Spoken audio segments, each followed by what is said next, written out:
When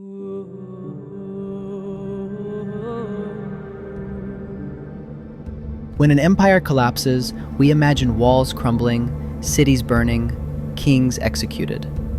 But the Inca Empire didn't fall like that. Its collapse came suddenly, violently, and yet with an eerie silence, as if the Andes themselves held their breath.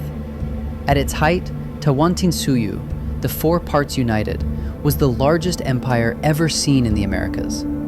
Stretching 4,000 kilometers along the Andes, it reached from modern Colombia to Chile. A civilization without iron, without horses, without writing as we know it, yet able to command millions through engineering, religion, and organization. The Incas shaped the land itself.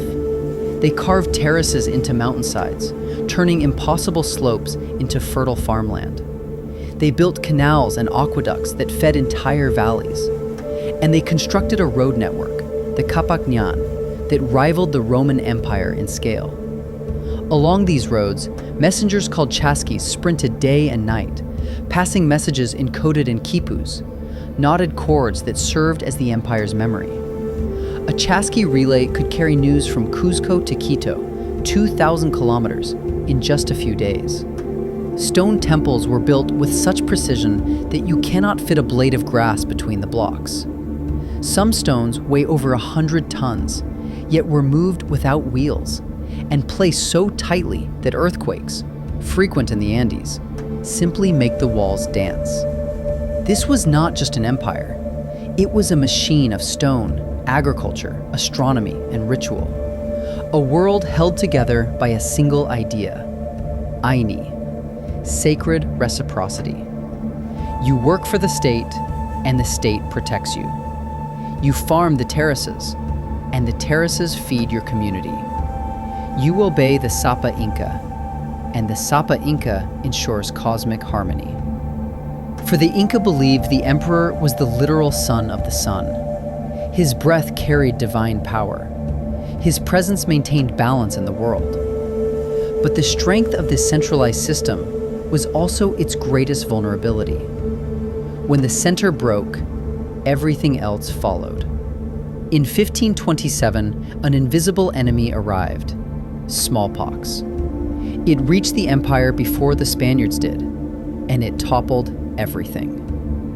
Huayna Capac, the powerful Sapa Inca, died suddenly. His chosen heir, Ninan Cuyuchi, also died. For the first time in Inca history, the throne had no clear successor. Two princes stepped forward. Huáscar, the legitimate heir in Cuzco, deeply religious, conservative, respected by the traditional nobility. And Atahualpa, the warrior prince commanding the northern armies, charismatic, undefeated, adored by seasoned generals. What followed was not just a civil war. It was the tearing apart of the empire's very soul. Armies marched up and down the mountains. Cities that had lived in peace for generations were burned. Villages were forced to choose sides. Nobles betrayed each other. Temples were desecrated. The dead piled up. Atahualpa, a brilliant strategist, slowly crushed Huáscar's forces. His generals, Chalcuchimac and Quisquis, defeated the armies of the south, seized Cuzco, and captured Huáscar. But by the time the war ended, the empire was exhausted. The roads were ruined. Storehouses were empty. The people were divided. And disease continued to spread through villages that had never known such sickness. This was the world the Spaniards walked into. In 1532, Atahualpa stopped at the hot springs of Cajamarca to celebrate his victory. He controlled the largest empire in the Americas. He commanded tens of thousands of soldiers. And he believed no force on earth could challenge him. But scouts reported strange news. Foreign men had landed on the coast. They carried thunder weapons. They rode animals larger than llamas. They wore shells of metal.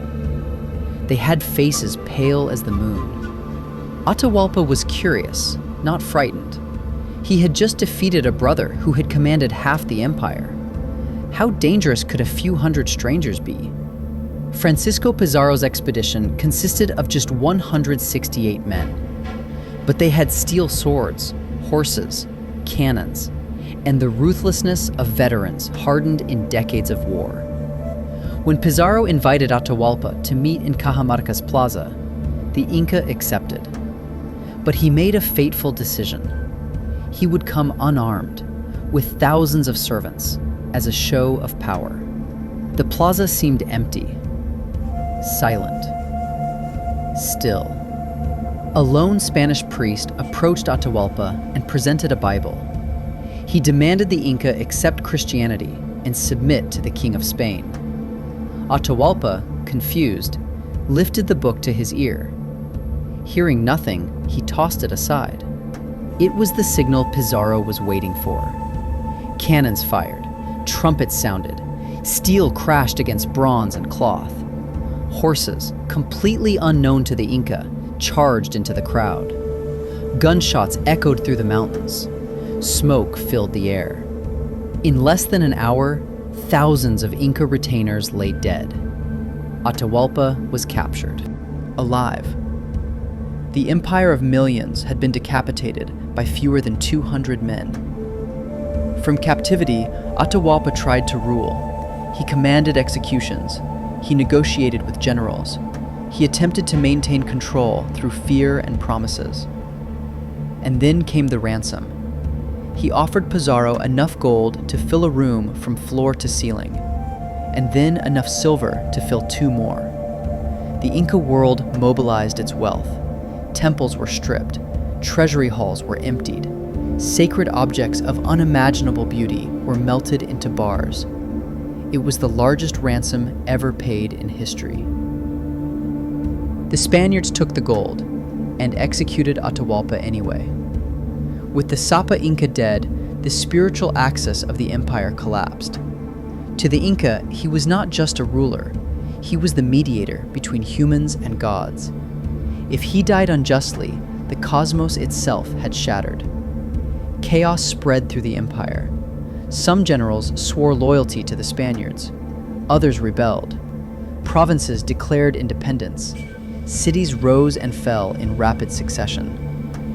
Pizarro marched into Cuzco, the sacred heart of the Andes. He installed a puppet emperor, first Tupac Hualpa, then Manco Inca. But both saw the Spaniards as invaders, not allies. Manco Inca eventually rebelled. He nearly wiped out the Spanish colony during the Great Siege of Cuzco.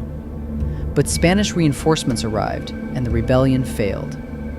Manco fled into the jungle, founding the Neo-Inca state in Vilcabamba, a resistance kingdom hidden deep in the Amazon.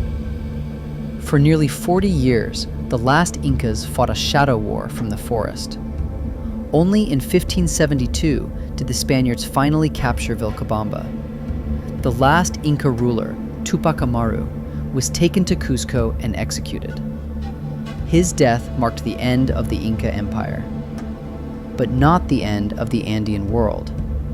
The terraces remain, the roads remain, the bridges remain. Millions still speak Quechua.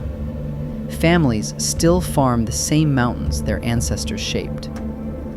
The worldview of Aini, balance, reciprocity, cosmic order, survives in everyday life.